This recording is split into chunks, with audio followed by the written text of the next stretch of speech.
A todas, vamos a empezar este webinar que es continuación del otro que hicimos hace ya algunas semanas, me parece, que era sobre tortícolis congénita o tortícolis y luego hablamos de la tortícolis congénita. Y bueno, hoy vamos a continuar porque nos quedamos por ver el tema de la evaluación y el tratamiento en fisioterapia. Y el tema de la evaluación y tratamiento en fisioterapia, a ver, voy a poner esto en grande y me decís si se ve. Me dices, Elena. Vale. ¿Se ve bien? Se ve fenomenal, se ve estupendo. Venga, vale, pues estupendo. Que a veces cuando pongo la pantalla grande, pues no se Sí. ve. Bueno, pues Pues entonces vamos a hablar de tortícolis muscular congénita, ya en concreto de este tipo de tortícolis, porque si recordáis, había distintos tipos de tortícolis. Entonces nos vamos a centrar en esta, en la que, entre comillas, si me permitís, es más musculoesquelética, porque había otras tortícolis que podrían ser por reflujo, por problemas oculomotores, por estrabismos, por lo que sea. Esta ya estamos aquí centrados. Entonces, ¿qué vamos a hacer? Pues vamos a entrar más en lo que es evaluación y tratamiento en fisioterapia, en kinesiología, por supuesto. Perdonadme para los argentinos que estáis allí, que sois un grupo muy grande que nos sigue aquí. Permitidme que emplee la palabra fisioterapia, por no decir siempre fisioterapia y kinesiología, voy a emplear solo la palabra fisioterapia. Yo creo que nos podemos identificar todos por un ratito, pero que os tengo a todos en cuenta. Y bueno, pues, ¿qué puedo deciros? Pues que es más complicado. Hablar de la evaluación de la tortícolis desde un punto de vista general, yo, fíjate, preparándolo lo encontré más sencillo, aunque tiene su punto así interesante y uno puede escarbar en los artículos, pero wow, evaluación y tratamiento en fisioterapia y más con las opciones que hay. Bueno, me ha parecido muy interesante y me gustaría reflexionar con todos, con todas sobre este punto. Y estos son los 3 objetivos que me he marcado. Pues hacer una revisión súper rápida de la tortícolis muscular congénita, utilizando apenas como 10 diapositivas, 8 del otro día, rápido por meter a todo el mundo en escena y también, pues, acaso también hay alguna persona que no estuvo el otro día, pero incluso los que estuvieron, atención, que va bien a veces volver a ver las cosas y ordenarlas. Y luego vamos a ir a 2 aspectos. Vamos a ver la evaluación del bebé con tortícolis desde un punto de vista global. Ya veréis qué significa eso, pues que ya podéis intuir, ¿no? Sí. Un punto de vista global, si vamos a mirar solo el cuello o vamos a mirar otras cosas, ya podríais ir pensando en eso. Y por otro lado vamos a reflexionar sobre la eficacia y opciones de los tratamientos en fisioterapia. Y estos son los contenidos que vamos a ver. Pues primero la revisión, vamos a ver básicamente definición, prevalencia, clasificación y correlaciones. Definición, prevalencia, clasificación y correlaciones. Y luego ya entramos en evaluación, y tranquilamente, y luego en tratamiento tranquilamente. La primera parte será un poquito más fresca. Bien, os recuerdo la definición de tortícolis muscular congénita. Bueno, pues es una deformidad postural. Es una deformidad postural y esta deformidad postural tiene, pues, unas características que se manifiesta justo después de nacer, que está caracterizada por una posición muy particular, que es la inclinación para un lado, la rotación para el otro, y una cosa muy interesante que además ya vimos y que vamos a profundizar otro poco, es que pueden estar acompañadas de otras condiciones neurológicas o musculoesqueléticas. Y aquí cuando hablamos de neurológicas, también atención, porque neurológicas no tiene por qué ser un daño cerebral. Neurológicas podría ser una asimetría en la función de la mano, por ejemplo. Y musculoesqueléticas. Bueno, vamos a verlas. Bien, hablamos sobre la prevalencia y vimos que había unos datos un poco extraños. Estábamos entre el 4 y el 16%. ¿Alguien se acuerda de algo más que comentamos? Porque dijimos que, claro, que esta es una clasificación, esta es una prevalencia un poco extraña, porque el 16 es solo 4 veces más que el 4. Y además vimos que en plagiocefalia teníamos una realidad de un 20-30% de niños que además de plagiocefalia tienen seguro limitación al movimiento de la cabeza. Y entonces, ¿eso cómo se entendía? Pues se entendía gracias a esta guía clínica, que luego hablaremos un poquito más de ella también, que os recomiendo, que es la guía clínica de la Asociación Americana de Fisioterapia Pediátrica, llevado a cabo por Kaplan. Sargent también está ahí, ha publicado también en el último año alguna cosa muy interesante. Y bueno, pues esta guía nos vino a salvar la vida, porque ¿qué es una tortícolis? Yo os he dado la definición, ¿no? Pero ¿qué era? Una tortícolis es un bebé completamente bloqueado, que está allí, que no puede ni respirar casi, o una tortícolis es una posición preferencial y una limitación del movimiento de la cabeza. Claro, en función de lo que decidas que es una tortícolis, pues te saldrá un 4%, te saldrá un 30%.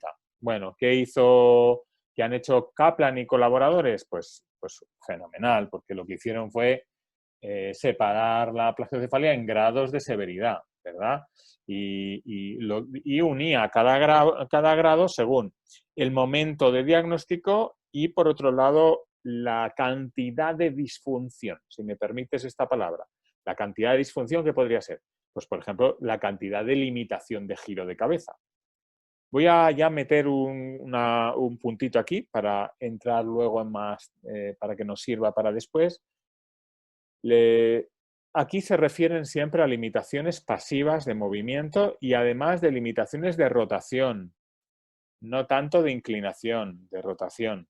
Luego veremos que en la evaluación podríamos evaluar la rotación pasiva, la inclinación o flexión lateral, lo podríamos evaluar en activo, pero en estos grados, lo digo por si alguien quisiera como construir, gracias a estos grados, una clasificación para sus pacientes, es en rotación pasiva. Y entonces, ¿qué tenemos aquí?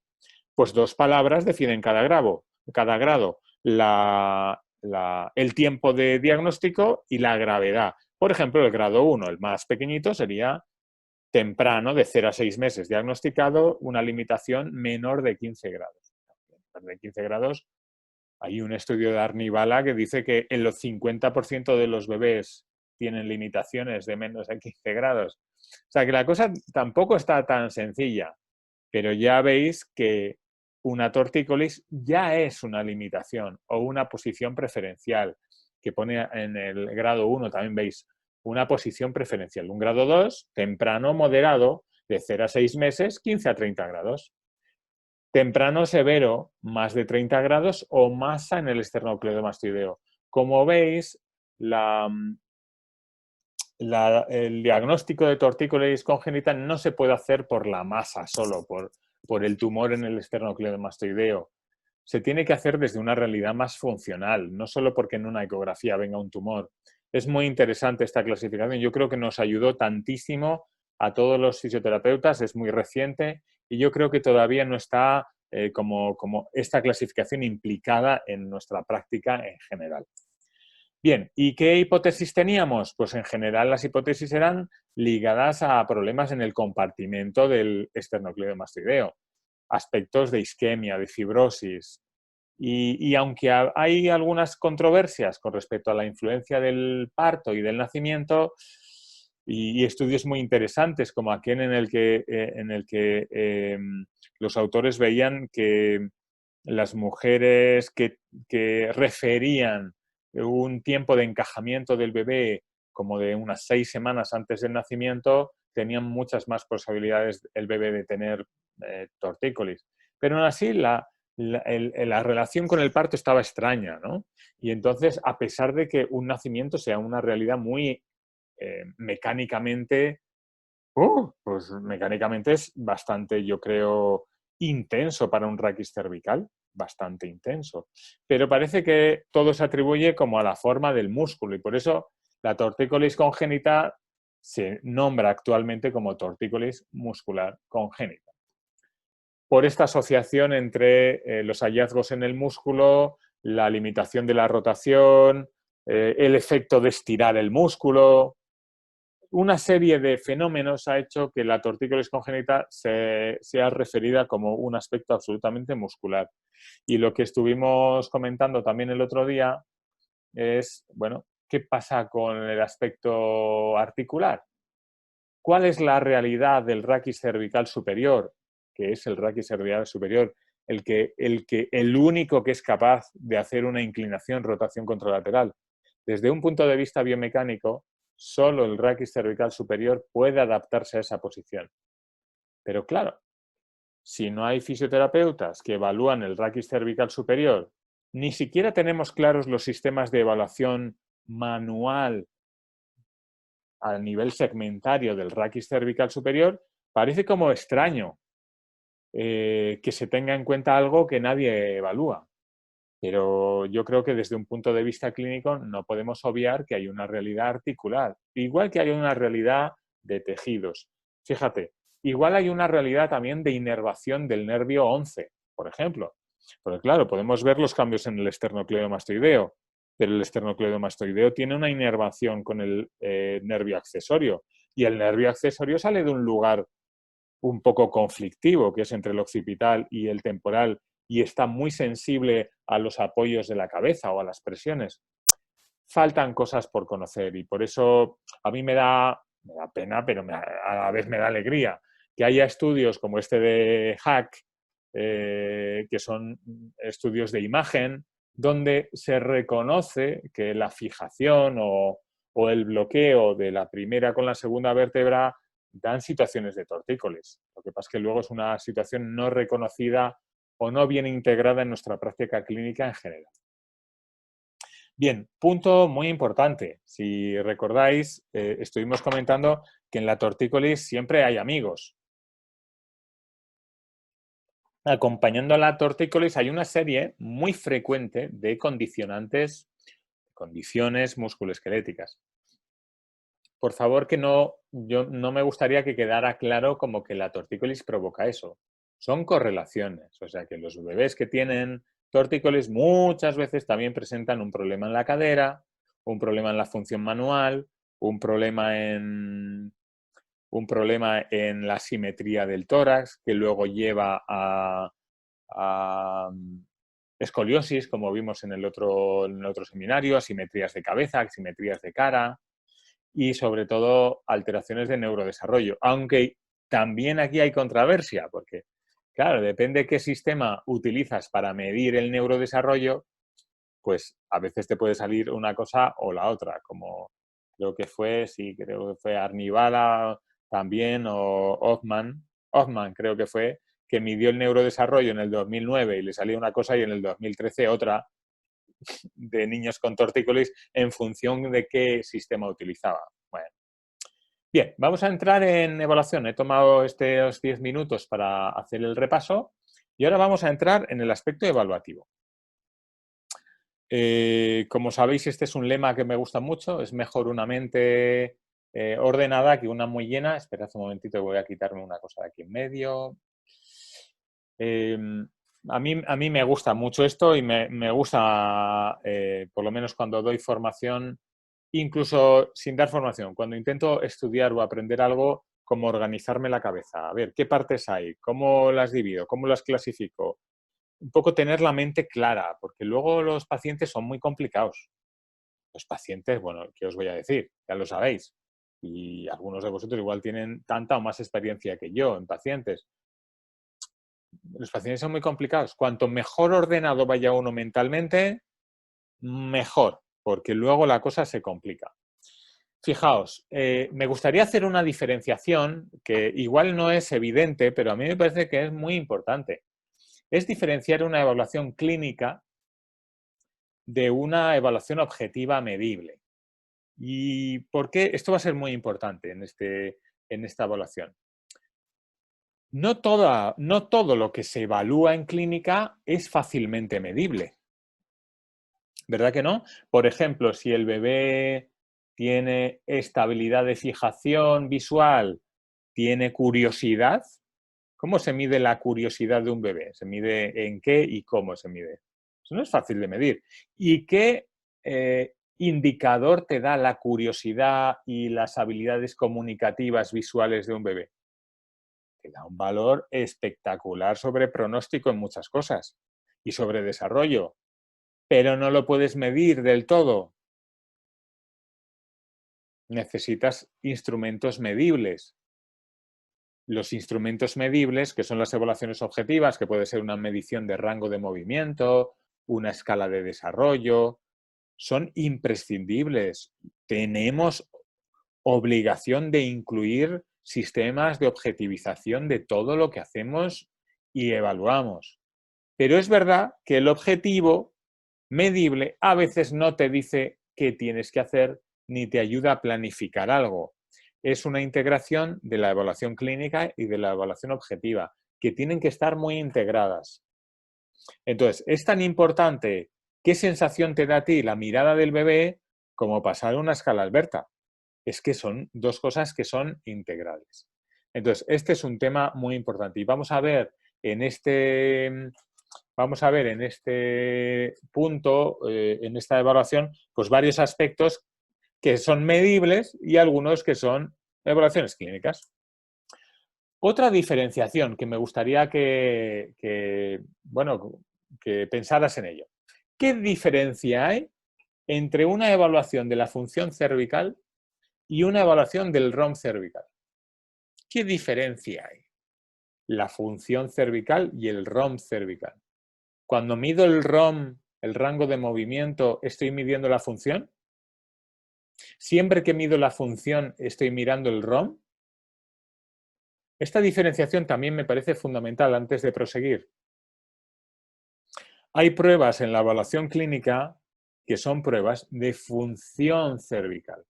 Estas pruebas de función cervical pueden ser medidas o no medidas. Veremos que hay algunas que no se miden y otras que sí, que se les da un valor numérico porque a alguien se le ocurrió la genial idea de clasificar ciertas respuestas, pero son dos cosas diferentes. Y a mí me gustaría decirte que por lo menos desde nuestra filosofía en Tempi, nos parece que es muy importante que se evalúen las dos. No solo medir cuánto gira la cabeza, sino también medir cómo reacciona la función cervical a ciertas cosas. La mayoría de escalas, muchas escalas del desarrollo, como puede ser la TIMP, la Harris, la HINT se llama, pero es la de Harris, evalúan aspectos de la función cervical si llamas a un bebé y gira la cabeza, aunque no midas cuánto gira. Y luego, por otro lado, tienes la evaluación del ROM. Las dos cosas son muy importantes.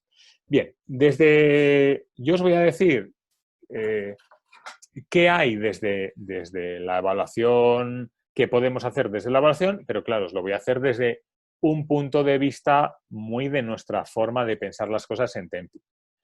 Pero atención, yo creo que Kaplan en el 2018, y si alguien tiene dudas, recurre a eso, yo creo que ha nombrado muy claramente casi todos los ítems que yo voy a poner. Entonces, si alguien tiene alguna duda, también puede recurrir a esa literatura porque vienen muy claramente los ítems a evaluar y también la importancia que hay en cuanto a nivel de evidencia. Muy bien. ¿Qué es lo que nosotros recomendaríamos o yo recomendaría para evaluar en casos de tortícolis? Pues una cosa muy importante es la estabilización de la fijación visual. Este sería uno de los puntos clave, que tiene que ver mucho con el cuello, tiene que ver mucho con el neurodesarrollo, tiene que ver mucho con la función vestibular. Por otro lado, evaluar la función cervical. La función cervical, que puede ser una función cervical, como vamos a ver, en la orientación de los sentidos o podría ser en la estabilización de la postura, por ejemplo. Evaluar, por supuesto, el ROM activo y el ROM pasivo. Todo esto lo voy a desarrollar ahora. Evaluar la función orofacial. Iñaki, ¿pero qué tendrá que ver la función orofacial ahora con la tortícolis?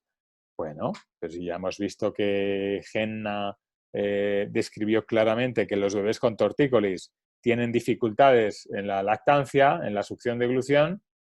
¿Realmente no te interesa saber si el niño que tienes delante tiene una correcta función orofacial? No creo, yo creo que es interesante y además que es rápido de hacer. Y además que hay correlaciones muy importantes entre el cuello, atención, que las 3 primeras vértebras cervicales tienen que ver. ¿Me estoy adelantando? Ya lo cuento después. Bien, sigo. Circuitos automáticos. Vamos a ver también ese tema. Circuitos automáticos que tienen que ver con lo cervical. Respuestas posturales y, por otro lado, asimetrías de cráneo, cara y otras asimetrías. Y esta es la recomendación de, por ejemplo, de Kaplan y colaboradores, que dicen, bueno, oye, si estás evaluando la tortícolis, mira a ver las asimetrías que hay y mira los pliegues de la cadera y mira ta. Pero nosotros lo vamos a ordenar así. Y por último, el neurodesarrollo. No se puede obviar que en la valoración de un bebé, sea cual sea el origen de su llegada, hay que valorar el neurodesarrollo. Bien, para empezar, pues la solicitación visual. ¿Y qué es eso? Bueno, pues un bebé a partir de las 4, 6, 8 semanas tiene que tener capacidad de estabilización de la fijación visual en al menos 3 segundos y los tiene que poder hacer sobre caras, sobre objetos y sobre patrones planos. Recomiendo encarecidamente el manual para su primera estimulación visual de Lucilato, que ya la conocéis muchos, porque hoy por hoy es una pieza, una herramienta de diagnóstico ya impresionante y además, si uno dice, bueno, ¿y esto de dónde lo sacan? Bueno, pues fíjate, Harris en la escala Hint ya utiliza patrones de contraste blancos y negros en la evaluación. Pero bueno, ¿dónde vas a ir a parar? Son patrones blancos y negros mucho más simples, sin correlación con la edad del bebé, pero no es una novedad. Igual para alguien puedo decir, ¿pero qué es eso de los patrones blancos y negros? Sí, los patrones blancos y negros hace tiempo que se utilizan en la evaluación del neurodesarrollo.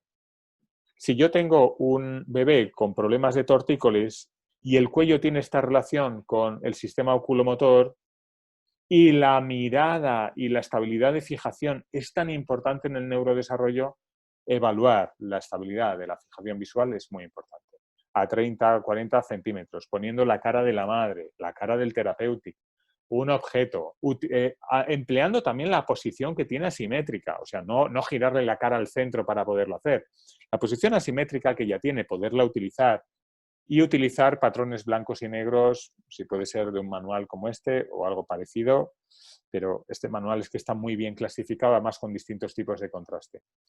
Este sería un primer examen. Y atención, si tiene un poco de rotación para el otro lado, también en esa poca de rotación, porque ya vas a ver que está limitado, poder testar la fijación visual en un lado y en el otro, porque puede ser que en un lado hacia donde tiene más rotación de cabeza, la fijación es mejor y en el otro lado peor. Una cosa parecida al orofacial, que vamos a ver después. Entonces, primera cosa, la estabilidad de fijación.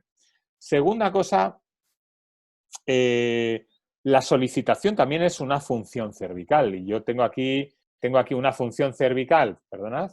La función cervical es cuando yo oriento al bebé con un estímulo y el bebé gira la cabeza para ir a mirar ese estímulo.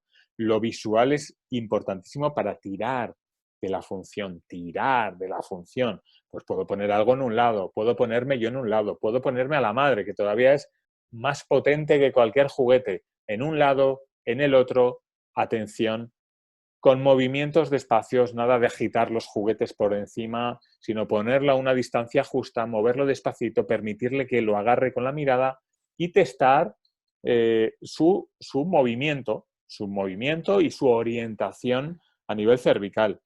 Bien, hay unas limitaciones aquí sobre los objetos, que lo tenéis aquí, y es que antes de los 4 meses, 3, 4 meses, un bebé no lanza un brazo. Este bebé que tenéis aquí al menos tiene 4 meses, pero las tortícolis muchas veces llegan antes.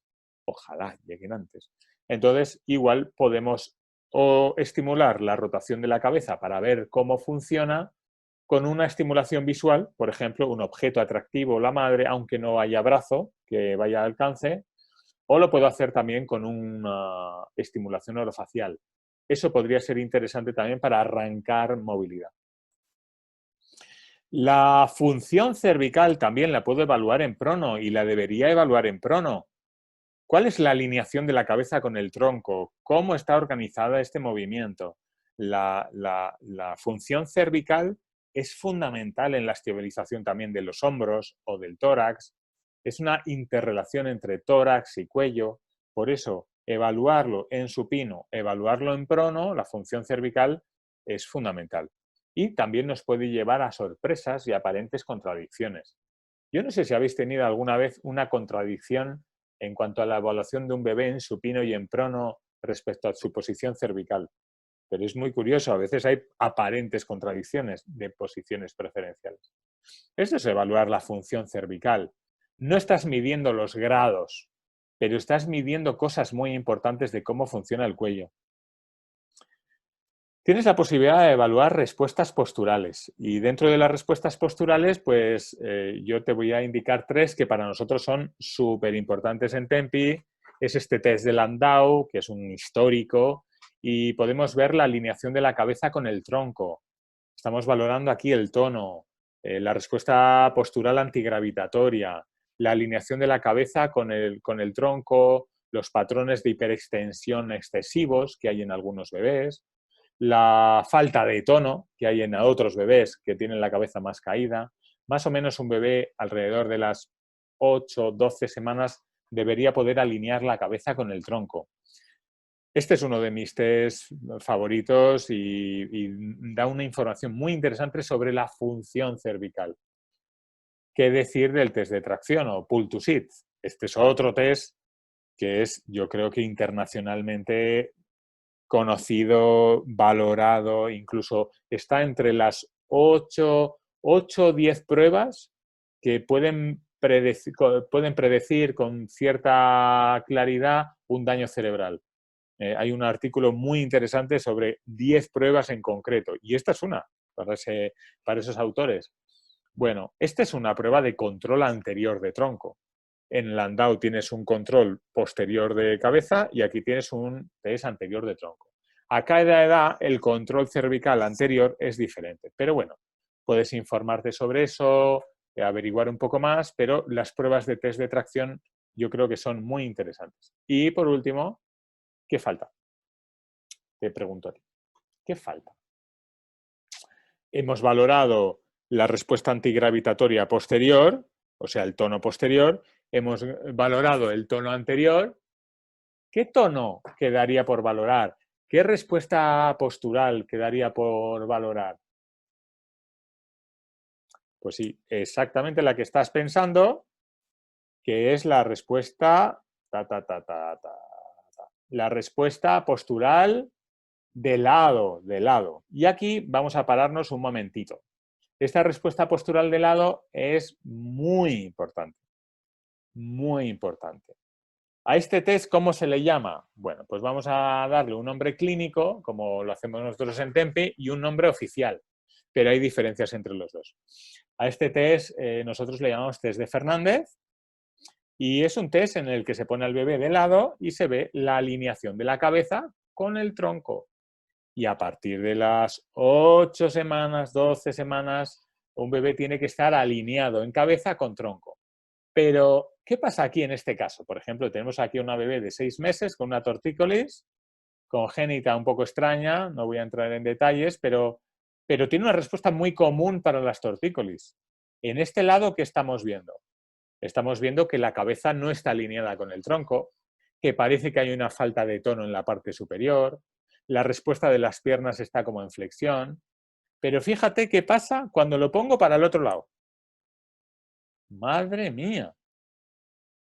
Impresionante, ¿no? Fíjate, aquí para un lado y aquí en el otro lado. ¿Y qué estamos viendo aquí?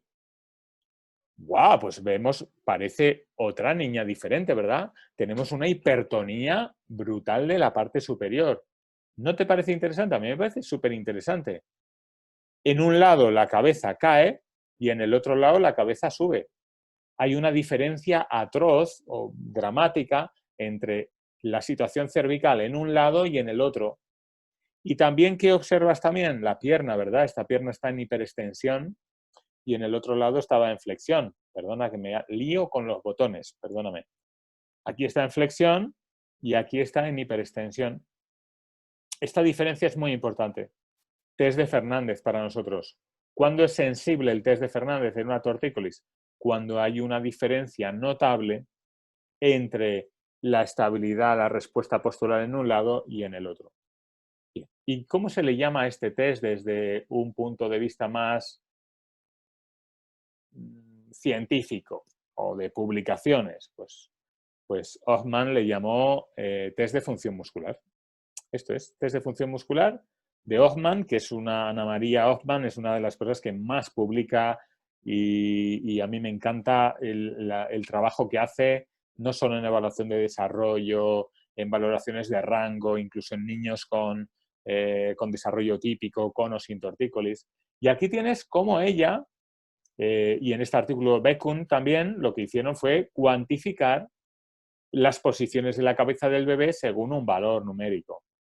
Y este es uno de los test que actualmente en pediatría, en fisioterapia pediátrica, es uno de los test más importantes porque tiene fiabilidad interexaminador, se hace de una forma muy particular, también esto hay que aprenderlo, pero bueno, lo importante ahora no son los detalles, es la situación.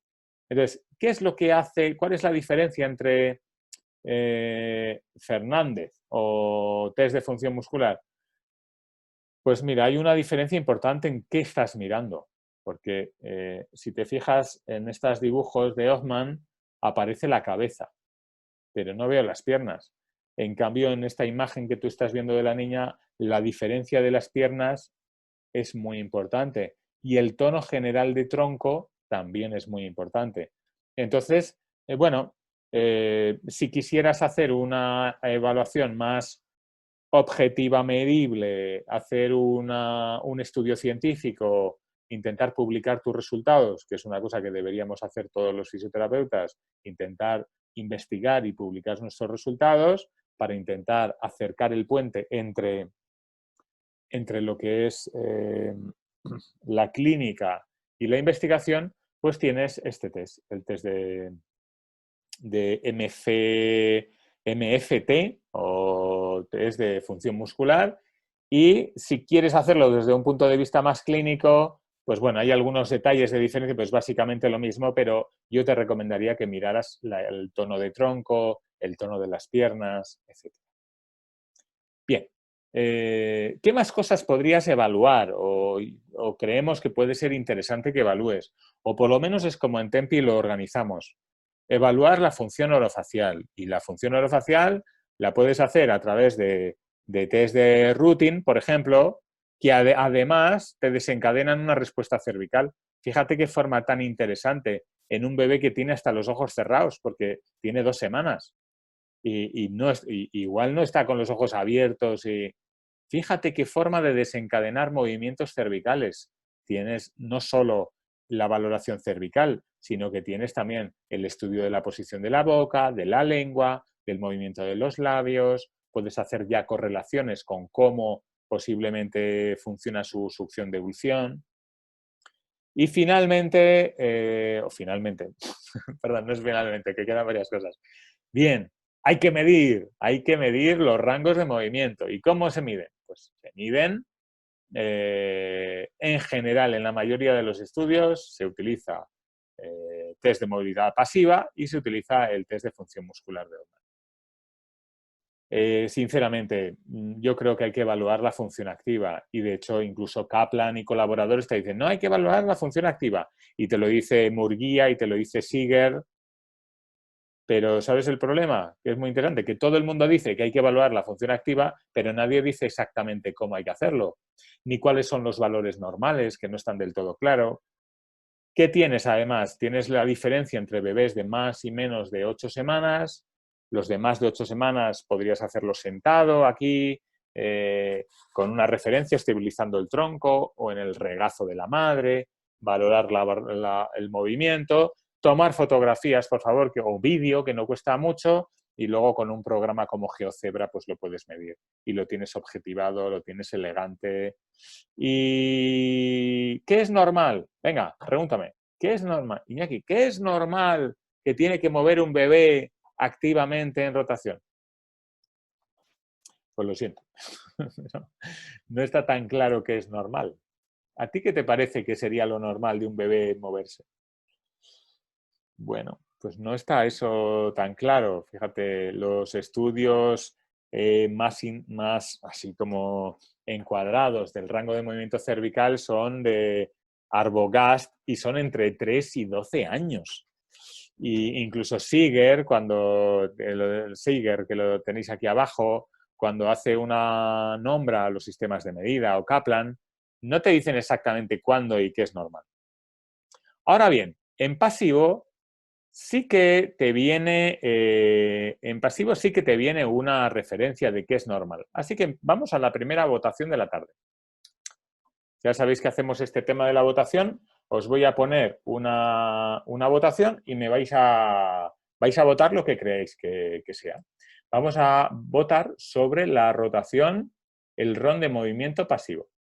Entonces, yo os voy a preguntar, y os va a salir ahora en la ventana, ¿cuál es la rotación pasiva, el RON pasivo de rotación, normal en un bebé sano, sin ningún problema, ¿vale? Aquí os lo pongo. Os inicio la votación, solo tenéis que votar, que me parece una cosa súper chula, que podáis decidir.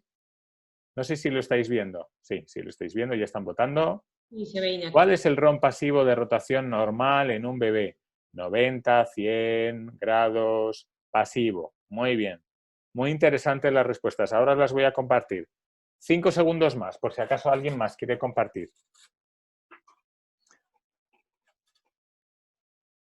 Qué interesante vuestras respuestas. ¿Ya está? ¿Vale ya? Muy bien. Finalizamos la votación y la comparto con vosotros. Fíjate, la mayoría de vosotros piensa que el RON pasivo de rotación normal en un bebé es de 90 grados. Unos cuantos, algunos más, un 36%, perdón, algunos menos, un 36% piensa que son 100 grados y un grupito más pequeño piensa que son 14 grados. Pues vamos a ver qué es. Vamos a ver qué es. Tachán, tachán, tachán, tachán, tachán. 110 grados. 110 grados es la respuesta para Hoffman. Pero también Chen en el 2001, con una pedazo de estudio sobre tortícolis, también hablaba de 100 grados de rotación y de flexión lateral 70. No os lo he preguntado esa, pero la tenía preparada, pero como veo que está aquí, pues ya no os la puedo preguntar porque se ve aquí.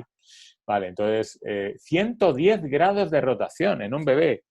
¿Y sabéis por qué es este problema? El problema es que quizá en nuestra universidad no nos han explicado claramente las diferencias anatómicas en el raquis cervical superior o inferior del niño y del adulto. No, el cuello es muy diferente y la columna es diferente y la tensión de ligamentos es diferente. La horizontalidad de las facetas articulares es mucho mayor, lo que lleva a mayor amplitud de movimiento a nivel segmentario. 110 grados, 110 grados. Distintos autores nombran 110 grados, pero también hay otros, alguno, que lo nombra Arnivala, por ejemplo, en el 2014 le da un valor de rotación de 190 grados, o sea que son 95 más o menos, pero atención, el rango pone hasta los 225. Aquí está calculando en global entre los dos lados, ¿vale? 225 también en el rango de valor, estamos hablando de 110 también, o sea que es posible que un bebé gire 110. Y en flexión lateral, pues 125, que son unos 60 y algo grados, rango entre 80 y 151 en total. Y una cosa muy curiosa y es que los bebés que tienen la cabeza más redondita, los más braquio, normalmente tienen limitación mayor en el giro de la cabeza. Y este es un tema muy interesante también, que no podemos desarrollar ahora, pero que es muy interesante. Y dice aquí este artículo de Arnivala, que a mí me gusta mucho, dice que nuestros resultados soportan la teoría de que la mayoría de los desequilibrios cervicales que se presentan con plagiocefalia deformacional o plagiocefalia se desarrollan y empeoran en la primera infancia más que ser congénitos exclusivamente. ¿Qué quiere decir? Pues que la limitación de giro a veces la veían mayor en los bebés de 2, 3, 4 meses que en los bebés de 1. Es muy interesante, ¿verdad? Por eso es como Arnivala también decía que la actitud de los padres, el tipo de estimulación podía ser importante en cuanto gira un bebé la cabeza. Para la rotación pasiva podéis utilizar un protractor que se puede conseguir en Amazon perfectamente. Es el sistema de goniómetros de articulaciones grandes con el que se hacen los estudios. Es una cosa baratita de comprar, yo creo, y que merece la pena tener en la consulta, no solo para hacer estudios, como este es nuestro estudio que vamos a publicar este año también sobre tortícolis y terapia manual pediátrica, pero que yo creo que es interesante tenerlo en la consulta. Y además es muy interesante este tema de la rotación pasiva porque, bueno, pues resulta que los bebés que tienen mejor rango de movimiento tienen mejor pronóstico. Bien, no es tan fácil medir la rotación pasiva, en mi opinión. Hace falta estar un poquito entrenado, ¿eh? Hace falta estar un poquito entrenado porque la resistencia que te ofrece un bebé a veces no sabes si es por una limitación de movimiento real a nivel de tejidos o porque se enfada y te hace fuerza en contra. No siempre es tan sencillo y también hay que tener cuidado de no dañar al bebé, o sea, de hacerlo progresivamente. Igual utilizar un estímulo visual positivo para que construir el pasivo sobre el activo. Este es el punto. Pero yo recomendaría hacer un test activo también de rotación. Creo que se me ha olvidado decirlo antes, los menores de 8 semanas en activo igual tienen que estar tumbados porque es muy difícil que mantengan su postura. Bien, hay un test muy importante en fisioterapia, en terapia manual, que es el test de flexión-rotación. El test de flexión-rotación es un test validado de alta calidad para la evaluación de la función o de la situación del raquis cervical superior. Es un test archimega conocido y muy importante en fisioterapia. Muy, muy, muy importante en las distintas escuelas de terapia manual. Ahora os tengo yo otra pregunta para la votación. ¿Creéis que es posible hacer este test con los bebés y que podría ser interesante, que nos podría dar un valor interesante y poderlo utilizar? Test de flexión-rotación. Pues aquí os lo pongo.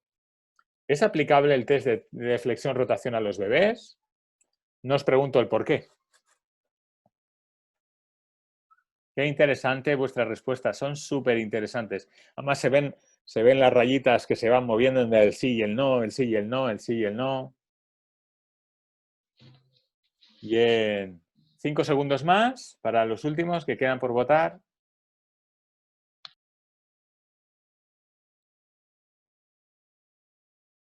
Qué bien. Ya está, muy bien, lo comparto con vosotros.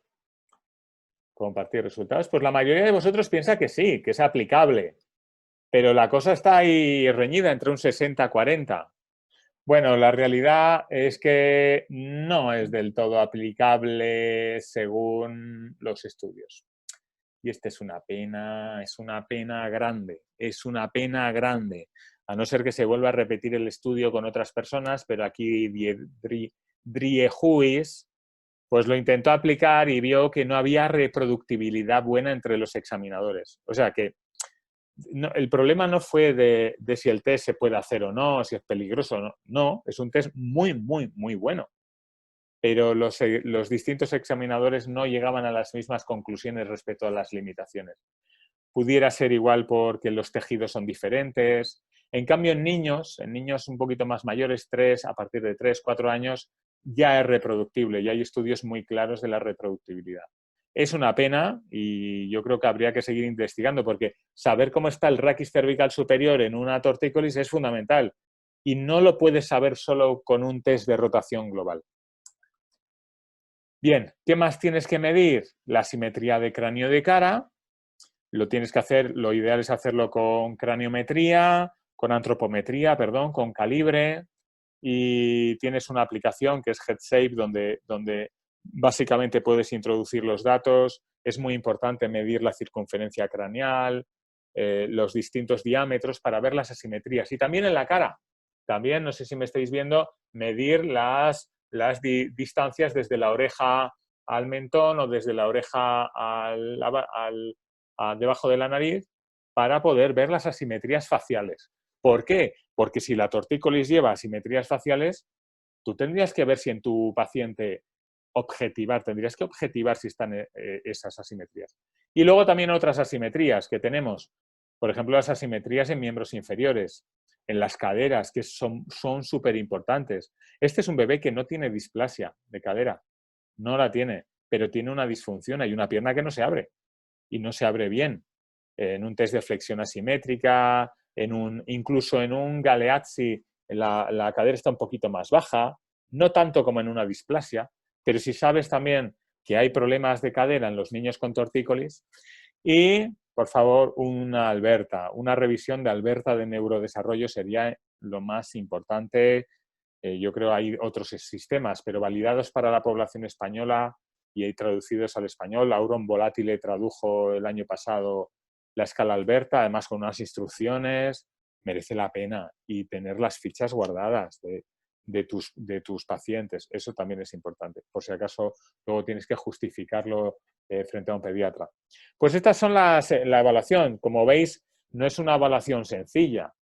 Claro, si lo que vas a medir solo es el cuello, pues claro, es mucho más sencillo en cuanto a ROM, pero ves que hay mucho más. Y en tratamiento, objetivos.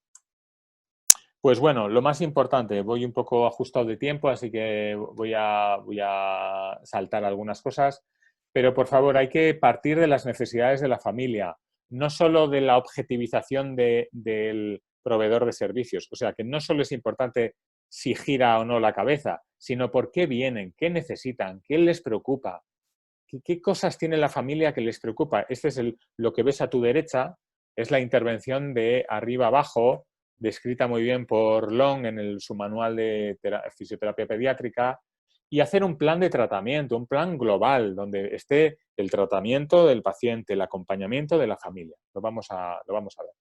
Pregunta, ¿es únicamente el cuello lo que hay que tratar? Ya hemos visto que no, ¿no? Que había distintas cosas.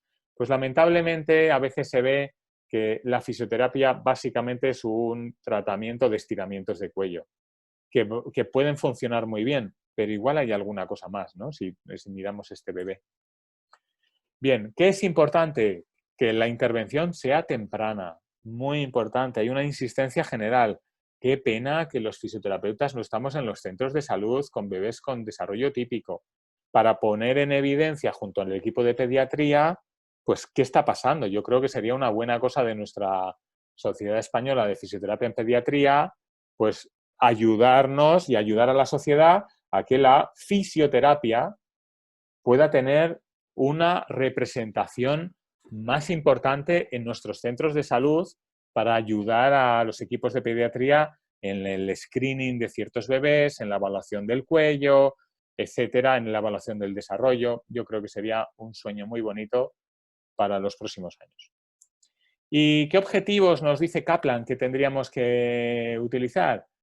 Pues bueno, esto Kaplan dice, mira, además si vais otra vez al estudio, que os lo recomiendo, no se moja mucho os va a decir, mira, hay que hacer esto, pero realmente cómo hacerlo no está del todo claro. Entonces, los objetivos sí que están claros. Ganar ROM pasivo, ganar ROM activo, mejorar el desarrollo y la simetría de los movimientos, adaptación, adaptar el entorno para una buena estimulación y educar a los padres y a los cuidadores. Bien, ¿qué es lo típico? Lo típico es el stretching o los estiramientos, y funcionan. Sí que funcionan, claro que funcionan, y funcionan muy bien. Ahora hay que preguntarse para qué funcionan y cómo se pueden hacer mejor, porque eso tampoco está del todo claro. Funcionan, pero ¿funcionan para todo? ¿Mejoran la función de la cadera? ¿Mejoran el neurodesarrollo? ¿Mejoran las asimetrías de la cara? ¿Mejoran las asimetrías de tronco? ¿Mejoran la función manual? ¿Mejoran la función orofacial? Pues a estas preguntas la respuesta es no se sabe, porque lo que se sabe es que cuando se hacen los estiramientos, el bebé tiene más ROM pasivo después. Pero realmente como clínicos, ¿qué queremos? Queremos el bienestar del niño en su global. Entonces, podemos utilizar este stretching, que puede ser una opción súper buena, pero puede que no sea suficiente. Hay que estimular los movimientos activos, hay que estimular el neurodesarrollo, hay que verificar otros aspectos o incluso en el cráneo. Entonces, es un tema muy interesante. Ahora la pregunta es, ¿cómo se estira? Ostras, pues esto ya es complicado. Porque, ¿qué es? Bueno, la mayoría de los estudios hablan de mantener el bebé en la posición límite, de una forma como suave, o sea, sin forzar mucho, entre 10 y 30 segundos, varias sesiones de 3-5 veces, 2 veces al día. Y a partir de ahí hay hasta estudios de gente que dice, bueno, es mejor estirar 50 veces o 100. No está tan claro. Pero mantener el rango de movimiento quizá no sería mi primera opción principal, pero creo que puede ser útil. Luego hay otros detalles, como estáis viendo aquí, que es utilizar la cara de la madre para tener una fijación visual, para disminuir el estrés del bebé. Son cosas, yo creo que importantes. Pregunta para vosotros. ¿Es mejor que estire la familia o los fisioterapeutas? ¿Qué es más eficaz? Esta es una súper pregunta. Vamos a la votación. Votación. ¿Qué es más eficaz? Os lo voy a poner, ¿vale? Para que lo... Un momentito, perdonad. Tratamiento. ¿Qué es más eficaz? ¿Los estiramientos hechos por la familia o por el fisioterapeuta? ¿Qué os parece? Qué interesante los resultados. Ahora os los comparto. Súper interesantes. Lo que pensáis, sois 152 personas ahora y es súper interesante vuestra opinión y muy valiosa además, muy valiosa. Muy bien, paro aquí la votación. Bien, aquí lo tenéis. La mayoría de vosotros cree que son más eficaces los estiramientos hechos por la familia que por el fisioterapeuta. Bueno, pues de nuevo tengo que deciros que la cosa no va por ahí del todo. Realmente en este estudio, que es el estudio de Hoffman, que fue eso lo que hizo, fue comparar la eficacia de hechos por la familia y hechos por el fisioterapeuta, realmente los resultados eran los mismos, eran prácticamente los mismos. Solo que los hechos por fisioterapia se conseguían los mismos resultados, pero un poquito antes, o sea que sí, pues podrían ser más eficientes, o sea que todos teníamos un resultado, pero con los fisioterapeutas 3 veces por semana en relación a 7 días por semana de la familia, realmente se conseguía con fisioterapia un poquito antes los resultados. Pero estoy de acuerdo con algunos de vosotros en que yo pensaría que la familia, si no solo pensamos en estiramientos, es determinante.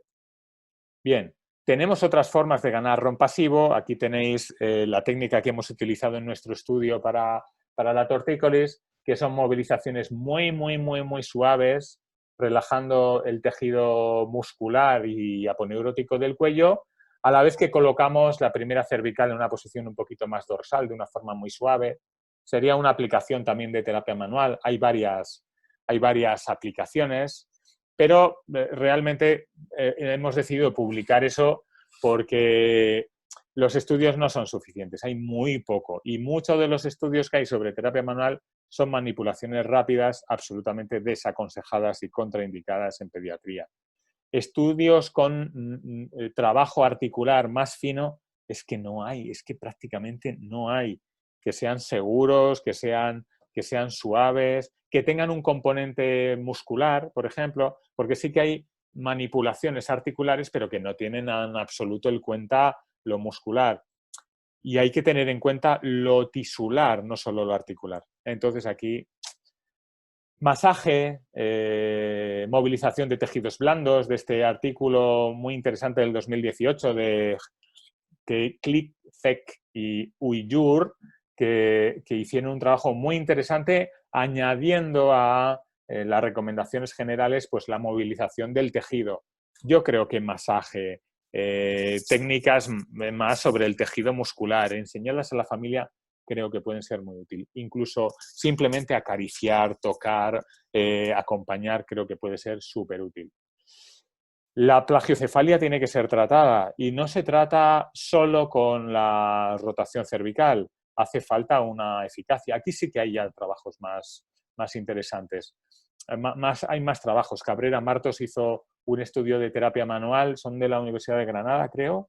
Hicieron un trabajo muy, muy bueno sobre la terapia manual en el cráneo. Bien, ¿qué más podemos hacer? Ganar ROM activo. Aquí tenéis un ejemplo de cómo ganar ROM activo de una forma suave con la madre. La que tenéis aquí es un bebé de unos 4 meses, 3-4, la madre al lado, que está construyendo un esgrimista, si os fijáis. Está tomando contacto, acariciando de una forma suave, estimulando el giro de cabeza hacia donde ya está. Ahora se sitúa en una posición más... Y ahí va construyendo esgrimistas para ese lado. Muy interesante. Un trabajo fácil de ganar ROM activo de una forma suave y delicada. La fisioterapia funciona y además cambia incluso las alteraciones mandibulares. Este estudio de Fenton es estupendo, ¿no?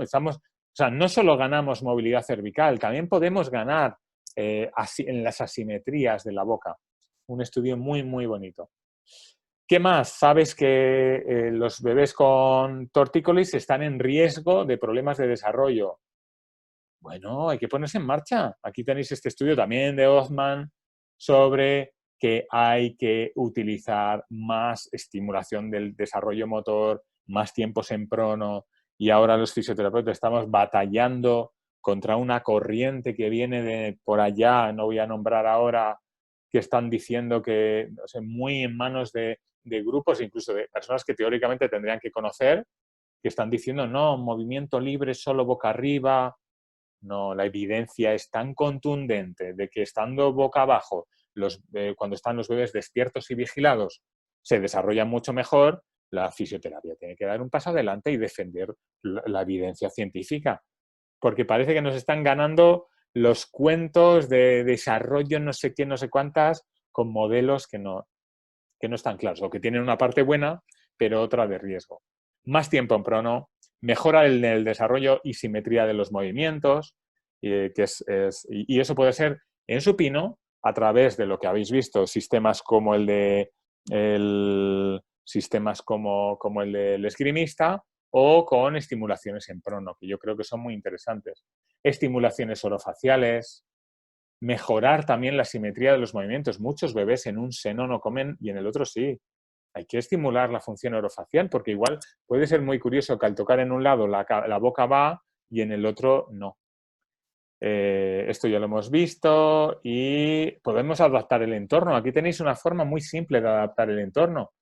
Podemos poner el móvil, ese que está colgando en la cuna, pues en un lado de la cuna, no encima del bebé. Es una cosa que hay que explicar y el bebé puede estar mirando el móvil con la cabeza para donde nos interesa y luego le damos la vuelta y está mirando para el otro lado. Es súper interesante. A mí me parece muy útil este consejo, en vez de quitar ese móvil de delante de los ojos antes de tiempo, que supone un estrés muy claro para el sistema oculomotor y visual. Y por favor, educar a las familias. No solo ganar movilidad de cuello, es favorecer el conocimiento de las familias de cómo pueden contribuir al desarrollo de sus hijos. No solo a ganar movimiento de cuello, porque fíjate, esos estudios que dicen que los bebés con tortícolis en el futuro están en riesgo de problemas de desarrollo, muchos de esos bebés han sido tratados. Muchos de esos bebés han sido tratados, pero luego presentan cosas. Así que seguimiento, acompañamiento, y que ese acompañamiento y esa educación, por favor, yo creo que estaréis de acuerdo conmigo, no tiene que ser solo verbal, que hay que dar un folleto, que hay que dar un documento, recomendar un libro. Y termino con esto. Aun cuando podríamos ser eruditos del saber ajeno, solo podemos ser sabios de nuestra propia sabiduría. Es de Montaigne también, he usado a Montaigne hoy 2 veces, y por eso os he puesto estas gafas de bucear, que uno se tiene que bucear en su práctica, que uno puede conocer cosas, pero luego tienes que aplicarlas en la práctica, porque una cosa es saber y otra cosa es verlo en tu paciente, ver en la familia, escuchar cómo hablan, ver el resultado de un tratamiento, ver la coincidencia, la superposición de evaluaciones. Es súper interesante. Por eso mi consejo, mi recomendación final es que te mojes. Solo puedes ser sabio de lo que tú mismo has experimentado, aunque conozcas muchas cosas, ¿no? Y nada, por último, daros las gracias por... Yo creo que me he mantenido en tiempo otra vez por los límites. Son las 8 de la tarde. Pues nada, muchas gracias. Simplemente deciros que yo creo que para mí, o este símil, esa metáfora de la planta, ¿no? De los bebés, tienen que convertirse en un árbol precioso. Y no solo es si el tallo está torcido para la izquierda y en rotación opuesta, es si hay una salud en la tierra, si se riega, si los estímulos, tanto físicos como emocionales, son los ideales. Y creo que la fisioterapia tiene un papel precioso en el acompañamiento de familias, precioso. Y en muchos bebés que aparentemente tienen un desarrollo típico, pero luego tienen problemas. Así que eso, gracias, pues gracias a todos. Gracias a todos. A ver, que quito esto. Vale. ¿Qué tal, Elena? Muy bien, Espera, que voy a cerrar la ventana, un momentito. Vale.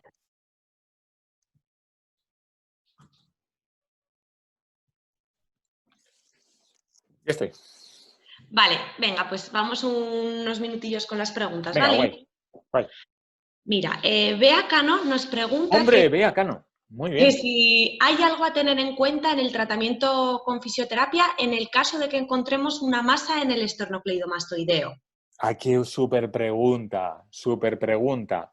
Pues mira, yo creo que en la literatura, Bea, yo creo que eso no está descrito en la literatura. O sea, quiero decir que si vas a buscar un estudio de intervención de estiramientos o de lo que sea, no hacen un protocolo diferente para el que tiene una masa que quien no la tiene. Igual también es verdad que las intervenciones se hacen muchas veces para los que tienen masa.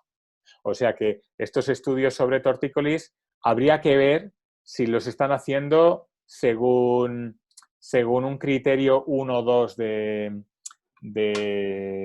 Kaplan. Yo, desde mi punto de vista, yo creo que el tratamiento se parecería mucho, pero sí que yo insistiría a nivel de, como de masaje o de movilización de tejidos. Incluso no tiene por qué ser justo sobre también a la parte muscular, pero podría ser también a nivel de relajar estructuras del pecho, porque la inserción del externo va con otras fascias que hay en el tórax, o mejorar la inervación del 11, que son cosas que en el músculo, en el vientre muscular, podrían ir muy bien. Una súper pregunta. Gracias, Iñaki. Mira, Elena Rodríguez y Erika Bernardelo preguntan un poco las dos sobre el tema de las inclinaciones laterales que quedan cuando ya hemos ganado la rotación completa. Sí, Si, bueno, que si crees que hay ahí un problema, que qué puede pasar. sí. Ah, es súper interesante también. Mi experiencia, por lo que yo veo en otros y lo que me cuentan mis alumnos y además en distintos países, es que todo el mundo tiene a veces problemas con la inclinación final. Entonces, yo me planteo como varias cosas. Yo no sé el sistema que se ha empleado, porque, por ejemplo, en el sistema que utiliza Tempi, la variable más importante es la inclinación. En el sistema que utiliza Tempi en ese tratamiento, a través de esas maniobras suaves de colocación o de movimiento, la inclinación es para mí más importante que la inclinación y además, no más importante, perdonad, como más relevante respecto al resultado. Por otro lado, independientemente del sistema que utilices, igual en vez de intentar ganar solo rotación, podríais intentar ganar inclinación. Estoy hablando ahora de personas que igual no hacen una escuela concreta, pero como fisioterapeutas, si pusierais el bebé, no tengo aquí muñeco, pero si lo pusierais inclinado con una, igual sobre las piernas o con una almohadita aquí en el hombro y pudierais ganar en inclinación, si es que estáis trabajando sobre el aspecto muscular, a la vez que masajeáis, intentar mantener esa posición y darle como una cierta prioridad inicial, pues sería muy bueno. Yo también tendría que decir que cuando la inclinación está como desajustada, es un signo muy típico de disfunciones de la primera cervical que en su traslación ajusta la posición de inclinación de cabeza y a veces también puede haber aspectos oculomotores, que eso lo tendría que contrastar un oftalmólogo o un optometrista especializado. Es muy interesante, es verdad que la inclinación parece como un reto para muchas personas, ¿no? Vale, gracias, Iñaki. Mira, Gabriela nos pregunta que con qué frecuencia hacemos el tratamiento al inicio del mismo, que cuántas veces lo solemos tratar, y luego Consuelo, que va un poco por tiempos también, y te lanzo ya la pregunta, que en cuánto tiempo vemos resultados. Vale, pues entonces, que también depende la filosofía y la escuela, pero tal como yo lo pensaría, yo creo que a nivel, en una primera etapa, tendría que hacer en clínica igual 2 sesiones semanales, en los casos medios, o sea, medios severos, y incluyendo también trabajo de la familia todos los días, estimulación o estiramientos o masaje, cambios. Nosotros con Tempi vemos cambios claros, pues igual en 2 o 3 semanas. La literatura también habla de cambios claros en 4 semanas si uno hace una intervención así como bien. En 4 semanas tiene que haber cambios claros. Sí, tanto familia como fisioterapeutas estamos haciendo nuestra intervención correctamente. Yo creo que más o menos sería. Pero es verdad que lo que decían las compañeras, que a veces se queda la inclinación como ya. Allí como que no está del todo ajustada. Mira, María Iñaki nos pregunta, María Medina, que si todo niño... Perdón. Y además, si yo os digo, imaginaros un niño, perdona Elena, yo os digo, imaginaros un niño de 8 años o de 7 años que tuvo una tortícolis congénita, que no terminó de estar perfecto. Cuando llega a la consulta, ¿cómo llega? ¿Con inclinación o con rotación? O sea, no sé si lo habéis visto, yo lo he visto varias veces además, bastantes veces. Pero si os digo que os lo imaginéis, ¿cómo llegaría? Con inclinación. Bueno, con inclinación. Porque la inclinación te permite además frontalización de la mirada. Con rotación, ¿cómo vas a estar caminando y corriendo hacia adelante? Todas las adaptaciones se convertirán en inclinación tarde o temprano. Aunque en un principio fuera muy en rotación, en la bipedestación la inclinación es más funcional a nivel visual que la rotación. Y además, si puedo insistir aquí, que me parece muy interesante este tema, y además la inclinación, no sé si se me ve, la inclinación se convertirá, atención, en una posible escoliosis que tiene un componente de inclinación muy importante, además del componente de rotación. Y esos son los estudios de Kim de 15 años después. Entonces, la inclinación es súper importante. Entonces, yo creo que entre todos tendríamos que poner un poco más de acento en la inclinación al principio. Perdona, ¿qué te he cortado? No, por supuesto, oye. Venga. Mira, María Medina nos pregunta que si todo niño que tiene una plagio presenta una tortícolis muscular congénita, y a raíz también de esta pregunta, Laura Martínez, que ¿qué va antes? ¿Si la plagio o la tortícolis muscular? Súper interesantes las dos preguntas, muchas gracias. Pues bien, entonces para poder contestar a la primera tenemos que ponernos de acuerdo. ¿Quién preguntaba?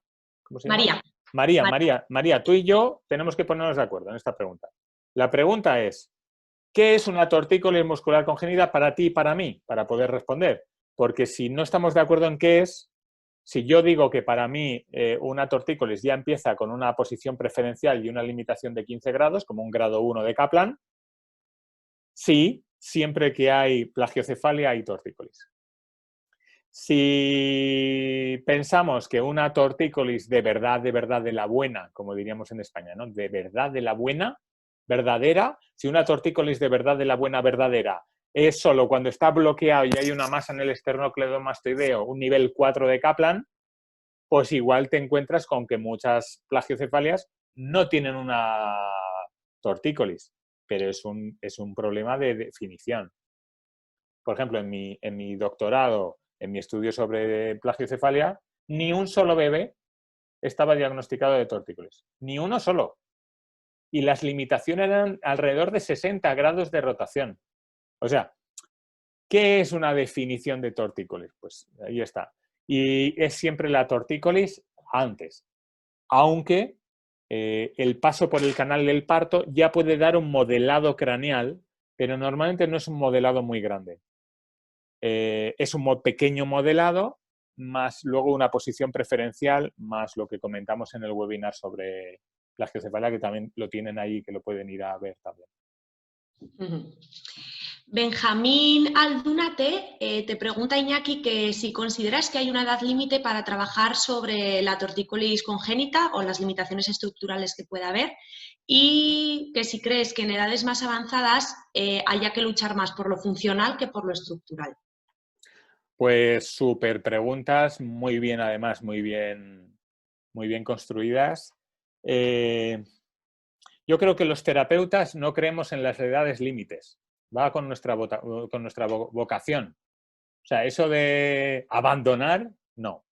Pero es verdad que hay que asumir que hay ciertas cosas que ya no vas a poder ganar.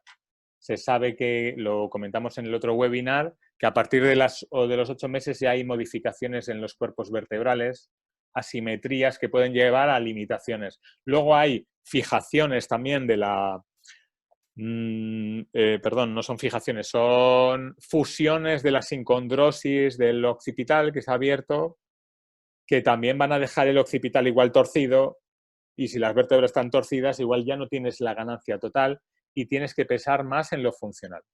Eso por un lado.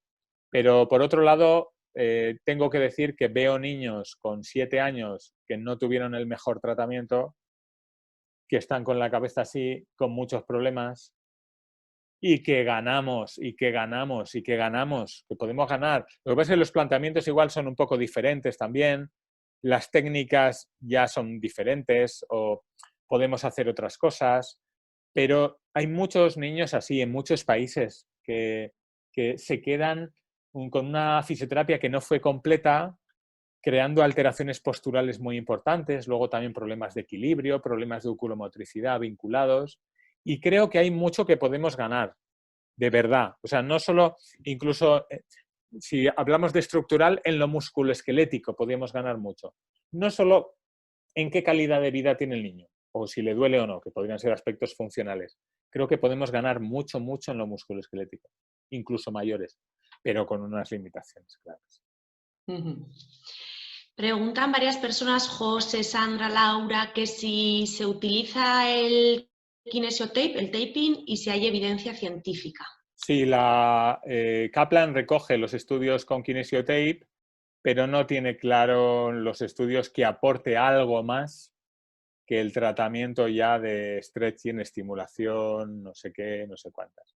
O sea, en cuanto a evidencia, no está muy alta en cuanto realmente que aporte un plus. Y está bien recogido, o sea que podéis ir a ese artículo, yo creo que está bien contemplado como una de las opciones y que se puede analizar. Venga, vamos a por las dos últimas, ¿te parece, Venga, Iñaki? guay, guay, muy bien. Nos pregunta Noelia Bendaño que si al medir el ROM activo cervical permitimos la flexión cervical que aparece al final del movimiento de forma compensatoria. ¡Qué buena pregunta! Pues no, ni la flexión ni la extensión, porque muchas veces es la extensión, no la flexión. A veces cuando llega aquí, sobre todo en ciertos niños que la activación anterior no es suficiente, en cuanto llegan aquí quieren ir a extensión, porque el raquis cervical superior funciona muy bien en rotación e inclinación. Pero es verdad que podría haber una flexión, solo depende de qué objetivo estás poniendo. Hay que hacer las fotografías, nosotros hacemos series fotográficas y descartamos las fotos en las que está el niño en flexión o en extensión. A veces ponemos un gorrito, como habéis visto en las imágenes, con una línea central, una goma alrededor, para tener todavía más claro como las referencias. Muy interesante la pregunta también. Venga, y vamos a terminar con la de María Sagra, que nos pregunta que respecto a las correlaciones que encontramos junto a la tortícolis, si conviene tratarlas al inicio, a la vez que tratamos la parte estructural de la tortícolis o funcional, o esperar a que ya esté corregida y entonces ir a por los amiguitos. Pues mira, yo te digo mi opinión. Mi opinión es que vamos a por todas y ya. O sea, quiero decir que en una sesión, yo por lo menos en nuestro modelo de pensamiento, la intervención cervical específica son 10 minutos. Te quedan hasta los 45 muchas cosas que puedes hacer en las lumbares, en la cadera, en construir patrones motores, en enseñar a la familia. O sea, creo que se pueden hacer muchas cosas porque el tiempo de intervención tiene que ser corto. Esto es muy importante, además no lo he comentado. Tanto si son secuencias de estiramientos como intervención manual, no se pueden pasar de 10-15 minutos de tocar el cuello, porque entonces vamos a ir a crear efectos secundarios que no, además de estresar a la familia. Entonces, creo que desde el principio yo lo abordaría como en líneas paralelas. Quiero conseguir esto, esto y esto. Porque no es que el cuello lo haya provocado todo, igual. Eso no lo sabemos. Igual hay otra cosa que ha provocado también lo del cuello. Así que yo lo tendría en cuenta como en paralelo. Muy bien, pues sí. Nada, ¿tienes alguna más? Sí, hay alguna más. Venga, Lo que hacemos una última. Venga, En a ver. tiempo de descuento. Vale, teníamos una de Elvira. Es que son muy interesantes. Sí, no, están muy bien, están muy bien. A ver, nos pregunta Elvira, y así hacemos alguna diferente, si en bebés con control cefálico adquirido se puede estimular o reprogramar los circuitos COR o BOR. Vuélveme a repetir. Te la leo tal y como está, ¿vale? Sí. Y si no, Elvira, si no es lo que entendemos, nos dices. En bebés con control cefálico adquirido, ¿se puede estimular o reprogramar los circuitos COR o BOR? Claro que sí, se puede estimular y se pueden reprogramar si el cuello está en una situación mejor. Pero cada vez que a un bebé su madre lo portea, está reprogramando circuitos vestibuloculares y cervicoculares. Cada vez que hay un porteo, cada vez que hay un baile, cada vez que hacen gimnasia juntos, o ponen música y se ponen a bailar, o van a pasear, o juegan, o giran en la cama y sí, la cuestión está en que es muy interesante la pregunta, para que se pueda integrar esa información, el sistema musculoesquelético tiene que dar información de calidad. O sea que aparte de los estímulos vestibulares, el sistema proprioceptivo tiene que dar información de calidad sobre las respuestas. Si el cuello está mal y está con contracturas o con disfunciones o con lo que sea, muscular, articular, lo que sea, los circuitos cervicoculares y los vestibuloculares igual funcionan, pero los sistemas de contraste cervicales no funcionan. Entonces hay que volverlos a estimular después de haber conseguido que el cuello esté bien. Sí, se puede hacer y de hecho un bebé humano normal está sometido a una preciosa estimulación de los circuitos cervicoculares y vestibuloculares, sí. Muy interesante. Vale, oye, pues... Yo creo que les ha gustado, Iñaki, que han puesto que... Espero, yo lo he preparado con mucho cariño para todos De y hecho, también me ha hecho pensar muchas cosas. esperan más charlas, no te digo más. No me digas. Están Bueno, preguntando qué pues ocurre. ahora me lo voy a pensar. Voy a pensarme otro tema que igual os pueda parecer interesante. Podéis hacernos llegar también, si queréis, propuestas de temas y estaremos encantados de recibirlas, de organizarlas. Y oye, de vez en cuando, si queréis, pero por no atosigar también, porque como últimamente hay tanta cosa en las redes, tantos webinars, tantos directos, tantos no sé qué, pues igual también es un poco agobiante, pero que no os preocupéis, que yo creo que si os gusta, nos lo pedís y organizaremos cosas. Les voy a dejar mi correo, oye, para que si quieren, que nos lo hagan llegar. Venga, genial. Y nos lo pensamos. Pues muchas gracias, Elena. Muchísimas gracias a ti, un ratito muy ameno, Iñaki, como siempre. Muchas gracias a todos, que paséis un súper fin de semana. De Eso verdad, es. que podáis salir, que podáis pasear, si podéis. Y nada, y hasta otra. Y con mucho cariño, pues muy agradecido de que estéis ahí acompañándonos. Pues Muy entonces, nada, Gracias, Iñaki. un Hasta luego. abrazo muy fuerte. Adiós a Gracias. todos, adiós a Chao. todos.